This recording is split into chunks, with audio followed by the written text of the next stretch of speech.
నమస్తే పక్కా హైదరాబాద్ కి స్వాగతం. సోషల్ మీడియాలో విషపూరిత ప్రచారాలు చేస్తున్న యూట్యూబర్ ప్రణీత్ హనుమంతు ఆగడాలకు తెలంగాణ సైబర్ సెక్యూరిటీ పోలీసులు అడ్డుకట్ట వేశారు. తండ్రి కూతురు రిలేషన్షిప్ పై అసభ్యకర కామెంట్ చేసి ప్రజల ప్రకోపానికి గురైన అతన్ని కటకటాల్లో నెట్టారు.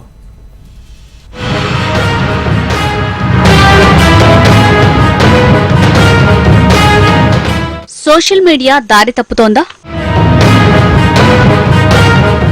వ్యక్తిగత భావ ప్రకటన స్వేచ్ఛ మితిమీరిపోతోందా?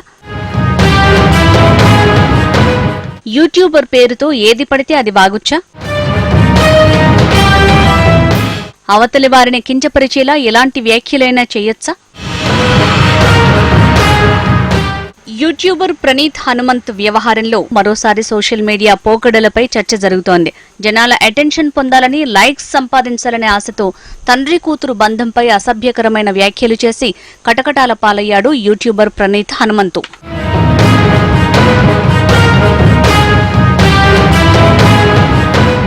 ప్రణీత్ తన యూట్యూబ్ ఛానల్లో ఫ్రెండ్స్ తో కలిసి సినిమా ట్రైలర్స్, సెలబ్రిటీస్, ఇతరుల వ్యక్తిగత అంశాలపై కమెంట్స్ చేస్తుంటాడు. తన ఫ్రెండ్స్ తో కలిసి ఒక వ్లాగ్ చేస్తూ తండ్రి కూతురు అనుబంధంపై లైంగిక కామెంట్లు చేశాడు. విచక్షణ మరిచి అతి జుగుప్సాకరంగా మాట్లాడాడు. తండ్రి కూతురు మధ్య ఆ రిలేషన్ ఎంత పవిత్రమైందో అనే విషయాన్ని మరిచి ఆటవికంగా ప్రవర్తించారు.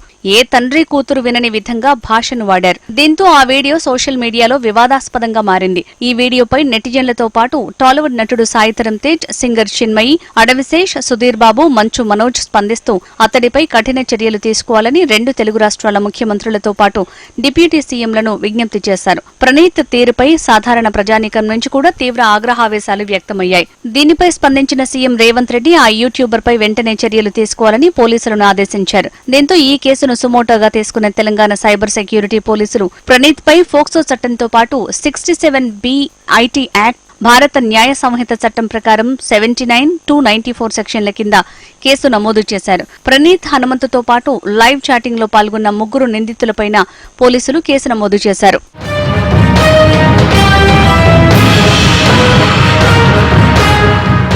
ప్రణీత్ బెంగళూరులో ఉన్నాడని ట్రాక్ చేసిన పోలీసులు అతన్ని పట్టుకుందామని వెళ్లగా అతడు పోలీసుల కళ్లుగప్పి విదేశాలకు పారిపోతున్నట్లు గుర్తించి వెంటనే అప్రమత్తమయ్యారు. అమెరికాకు పారిపోతున్నట్లు సమాచారం అందుకున్న తెలంగాణ సైబర్ సెక్యూరిటీ పోలీసులు హుటాహుటిన అతన్ని పట్టుకుని బెంగళూరులో అదుపులోకి తీసుకున్నారు. అరెస్ట్ అయిన అనంతరం అతన్ని స్థానిక కోర్టులో హాజరుపరిచి కోర్టు అనుమతితో ట్రాన్సిట్ వారెంట్ తీసుకుని హైదరాబాద్ కి తరలించారు.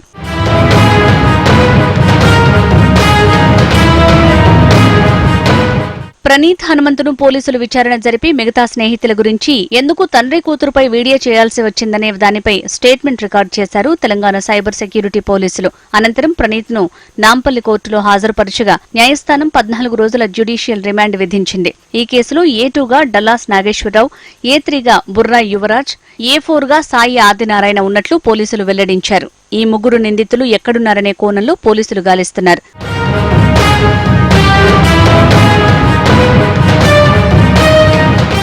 అసభ్య పదజాలాలతో సోషల్ మీడియాలో పోస్టులు చేసిన వారిపై కఠిన చర్యలు తీసుకుంటామని తెలంగాణ స్టేట్ సెక్యూరిటీ బ్యూరో హెచ్చరించింది.